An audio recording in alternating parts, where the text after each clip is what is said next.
12ই ফেব্রুয়ারি আল্লাহ যেন আমার ভাগ্যে এই মালা লিখে রাখে। প্রিয় ভাইরা আমার, গত 17 বছর আমি কি করেছি, কার পক্ষে ছিলাম, কাদের জন্য লড়াই করেছি, আপনারা সবাই জানেন। এখন হলো মিডিয়ার যুগ, সবার হাতে হাতে মোবাইল টেলিফোন, সবই দেখা যায়। কে রাস্তায় লড়াই করছে, কে পুলিশের বাধা মুখে গিয়ে রাস্তায় বসে পড়ছে, কাকে ব্রাহ্মণবাড়িয়ায় অবাঞ্ছিত ঘোষণা করার পরেও আওয়ামী লীগ আবারও ব্রাহ্মণবাড়িয়ায় গিয়ে মিটিং করছে, সংসদে দাঁড়ায় কে বলছে এই সংসদ অবৈধ, এটা আপনারা সবাই জানেন। আমি এই কথা বলবো না, শুধু একটা কষ্টের কথা বলি। যাদের জন্য আমি এই লড়াইটা করেছি, আমার প্রাণের দল, যেই দলের হাত ধরে আমার রাজনীতিতে আসা, আমার নেতা, 3 বারের প্রধানমন্ত্রী, দেশনেত্রী বেগম খালেদা জিয়া। আমি আপনাদের দরবারে আসছি, আপনাদের উঠান বৈঠকে আসছি, আপনাদের বাড়িতে আসছি, আমি খালি হাতে আসছি। দল বহিষ্কার করেছে, এখন আবার বলে মন্ত্রিত্ব।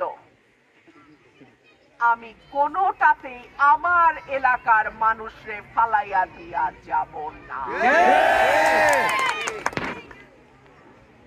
আমার প্রিয় ভাইরা, স্বাধীনতার 55 বছর, অনেক বছর পার হয়ে গেছে, এখনো কেন সরাইল আশুগঞ্জ এত অবহেলিত?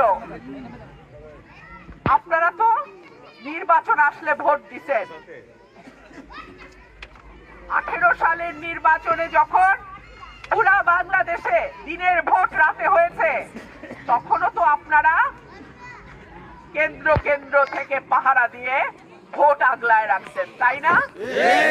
বিশেষ করে ইউনিয়নের ভেতরে যে রাস্তাঘাট, গরমকালে বালি আর শীতকালে বালি আর গরমকালে কাদা, এই হলো আমরা নসিব। আল্লাহ যদি আমাকে সুযোগ করে দেয়, এই রাস্তাঘাট আমি খুলনা, বরিশাল, রাজশাহী, রংপুরে যেরকম দেখছি ইনশাআল্লাহ সেই রকম করে দেব। আমরা 22 তারিখে ইনশাআল্লাহ মার্কা পাওয়ার পরে আমাদের ইস্তেহার আছে, আমাদের পরিকল্পনা আছে। সেই পরিকল্পনা অনুযায়ী যা যা পদক্ষেপ নেওয়া দরকার, সেই পরিকল্পনা অনুযায়ী আমরা পদক্ষেপ ইনশাআল্লাহ নেব। সবই পায়ে লাইব আর বাকিরা চায়া থাকবো, সেইটা হবে না।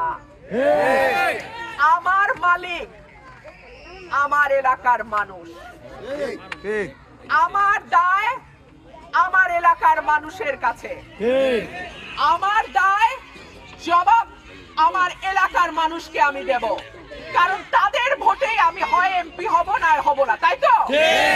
আমাদের মিটিং চালু থাকবে। আর আপনাদেরকে বলি, কোন হুমকি ধমকিতে কান দেবেন না। এই সরকার নিরপেক্ষ সরকার, এই সরকার কোন দলের সরকার নয়, এই প্রশাসন নিরপেক্ষ প্রশাসন, এই পুলিশ নিরপেক্ষ পুলিশ। কেউ যদি হুমকি ধামকি দেয়, সঙ্গে সঙ্গে আমাকে জানাবেন।